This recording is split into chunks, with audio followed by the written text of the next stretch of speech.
Del que hoy hablaré es un poeta y novelista cuyas obras resaltantes son Elías de Turino y los sonetos a Orfeo. En prosa destacan las cartas a un joven poeta y los cuadernos de Malte, además de ser autor de varias obras en francés. Rainer Maria Rilke es considerado uno de los poetas más importantes en Alemania y en la literatura universal. Rilke es más conocido por sus contribuciones en la literatura alemana. Más de 400 poemas fueron escritos originalmente en francés y a un espacio dedicado al cantón Valais en Suiza. Maria Rilke nació en Praga, capital de Bohemia, entonces parte del Imperio Austrohúngaro, hoy República Checa, el 4 de diciembre de 1875. Su infancia y adolescencia, que transcurrió en Praga, no fueron demasiado felices. Su padre, Josef Rilke, tras una carrera militar poco exitosa a causa de sus problemas de salud, trabajó como oficial de ferroviario. Su madre, Sophie Piens, procedía de una familia industrial de Praga, de origen judío, pero convertida en cristiano para eludir el antisemitismo. El matrimonio se deshizo en 1884, ya que Sofía abandonó Praga para instalarse en la corte de Viena, tratando de hacer valer pretensiones mobiliarias. La relación entre la madre y su único hijo fue problemática, ya que Sophie no había podido recuperar la temprana muerte de su primogénita y obligó a René a vestirse de niña hasta que cumplió 5 años. Obligado por su padre, René ingresó en 1886 en la escuela militar, que calificaría más tarde de abecedario de horrores, pero la abandonó por problemas de salud en 1891.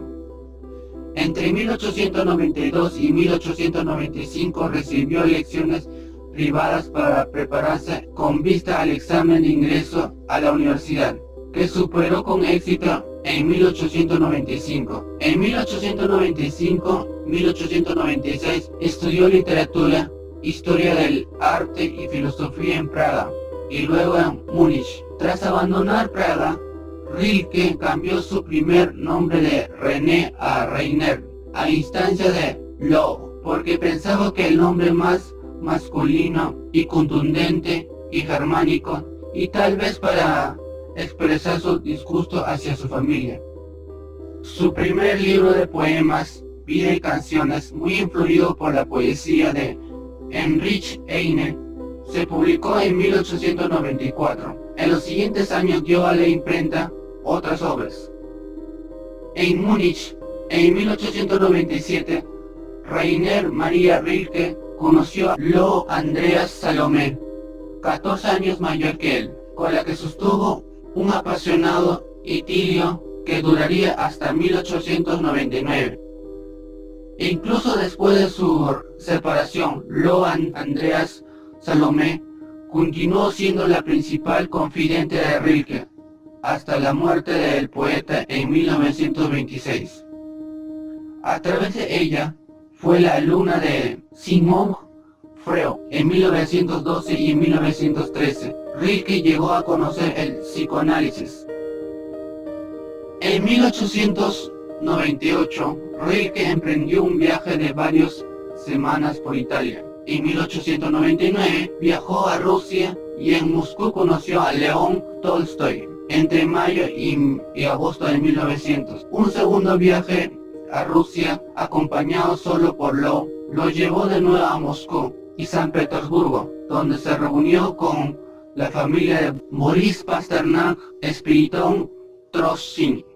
En otoño de 1900, Rilke fijó su residencia en la colonia de artistas de Bursbete, cerca de Bremen, donde conoció a la pintora Paola Mothersbusch, autora de un conocido retrato del poeta, y a la escultora Clara Sof, con la que contrajo matrimonio en la primavera del siguiente. Su hija Ruth nació en diciembre de 1901 La relación entre Rilke y Clara continuó durante el resto de su vida.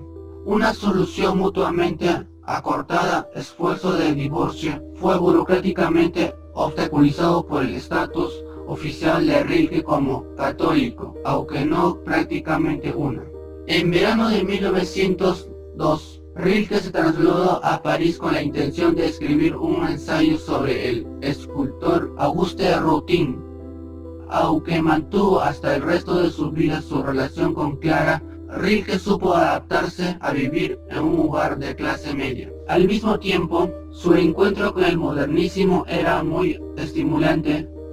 Rilke se involucró profundamente en la escultura de Rodin y luego con la obra de Paul Cézanne. Durante un tiempo, actuó como secretario de Rodin, también dando conferencias y escribiendo un largo ensayo sobre Rodin. Rodin le enseñó el valor de la observación objetiva, y bajo esta influencia, Rilke transformó radicalmente su estilo poético de la lengua subjetiva, ya a veces encantamiento de su trabajo anterior, en algo bastante nuevo de la literatura europea. El resultado fue los nuevos poemas, que expresan la visión artística rejuvenecido de Rilke. Durante estos años, París se convirtió en cada vez más la residencia principal del escritor. Tras la publicación de los cuadernos de Malte Laurich Rilke sufrió una prolongada crisis creativa que no cesó del todo hasta febrero de 1922, año en que completó las elegías de Tuitino. Este libro de poemas debe su nombre a la instancia de Rilke en el castillo de Tuitino, propiedad de su amiga y protectora, la princesa María Bonn. Entre octubre de 1911 y mayo de 1912, para afrontar esta crisis, emprendió la traducción de los sonetos de Louise Lave y continuó trabajando con lentitud en su obra poética. Entre noviembre de 1912, Rilke realizó un viaje a España, en la que visitó numerosas ciudades, permaneciendo durante más de 2 meses en la ciudad de malagueña de Ronda, donde trabajó en la sexta de las elegías de Tuitino. El estallido de la Primera Guerra Mundial sorprendió a Rilke en Alemania. No pudo regresar a París, donde sus propiedades fueron confiscadas y subastadas por ser súbdito de un país enemigo. Pasó la mayor parte de la guerra en Múnich. Entre 1914 y 1916 mantuvo un turbulento romance con la pintora Gau Albert Lazar. A comienzos de 1916, Rilke fue llamado a filas y se vio obligado a incorporarse al ejército austrohúngaro en Viena. Sus amigos influyentes intervinieron por él, y el 9 de julio de ese mismo año fue dispensado del servicio militar, y él fue trasladado a oficina de registro de guerra y dado de alta de los militares el 9 de julio de 1906. Pasó el momento posterior una vez más en Múnich. La traumática experiencia del servicio militar, un recordatorio de los horrores de la academia militar, casi por completo silenció como poeta. El 11 de junio de 1919, Rilke viajó desde Múnich a Suiza. El motivo aparente del viaje fue una invitación para realizar una conferencia en Zúrich, pero la verdadera razón era el deseo de escapar del caos de la posterior guerra y continuar su trabajo con las elegías de Tuitino. Le resultó difícil encontrar un lugar adecuado donde instalarse. Solo en verano de 1921 fijó su residencia permanente en el castillo de Mossot, cerca de Sierre. En mayo de 1902, el protector de Rilke, Wilhelm Reinhardt, compró el edificio para evitarle a Rilke el pago de alquiler. En un periodo intenso creativo, Rilke completó las elegías de Tuitino en el plazo de unas semanas. En febrero de 1912, antes y después de esa fecha, trabajó en los sonetos a Orfeo. A partir de 1923, Rilke tuvo que afrontar un serio problema de salud que necesitó una prolongada estancia en el sanatorio de Sonnet. Su viaje a París, donde residió entre enero y agosto de 1925, fue también un intento de escapar a la enfermedad. Considerando un cambio de residencia y hábitos, podría serle beneficioso. A pesar de su enfermedad, escribió numerosos poemas entre los años 1923 y 1926, entre los que destacan Home y Mausoleo.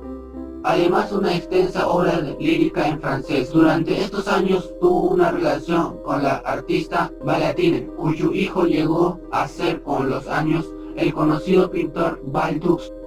En enero y febrero de 1926, Rilke escribió 3 cartas a Mussolini, adversario de Aurelia Gagliardi, en la que elogió Benito Mussolini y el fascismo se describe como un agente curativo. Poco antes de su muerte, la enfermedad de Rilke le diagnosticó leucemia. Sufrió úlceras, llagadas en la boca, dolor turbo en el estómago y los intestinos, y luchó con los espíritus cada vez más bajos. Con los ojos abiertos, murió en los brazos de su médico el 29 de diciembre de 1926. Fue enterrado el 2 de enero de 1927 en el cementerio de Rarón, localidad de Valais. Él mismo escogió su epitafio.